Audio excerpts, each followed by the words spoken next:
નમસ્કાર.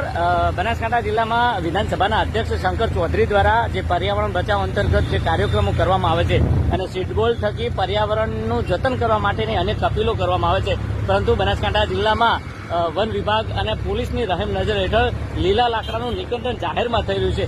અને આ જે જાહેર માર્ગ ઉપર જે શહેરના જાહેર માર્ગો છે, આ જાહેર માર્ગો પર લીલા લાકડા ભરેલા ટ્રેક્ટરો પસાર થઈ રહ્યા છે, છતાં બનાસકાંઠાનું વન વિભાગ અને પોલીસ તંત્રને આ ટ્રેક્ટર જાહેર માર્ગ ઉપર પસાર થયેલા દેખાતા નથી. એટલે ક્યાંક ને ક્યાંક આ અધ્યક્ષની જે કામગીરી જે કરવામાં આવેલી છે, આ કામગીરીને લઈને અધિકારીઓની સામે અનેક સવાલો ઉભા થયા છે. કારણ કે શહેરના જાહેર માર્ગો પર આ રીતના આજે હવાતિયા મારતા જે ટ્રેક્ટર માલિકો છે, ન તો તેમને ટ્રેક્ટરનો નંબર પ્લેટ છે, ન તો ટ્રોલીનો નંબર પ્લેટ છે, આ પાર્કિંગ છે કે નથી, આ વાહન કોના નામે છે, તેવા અનેક સવાલો થયા છે. ટ્રાફિક પોલીસ એરોમા સર્કલ ખાતે ઊભી છે.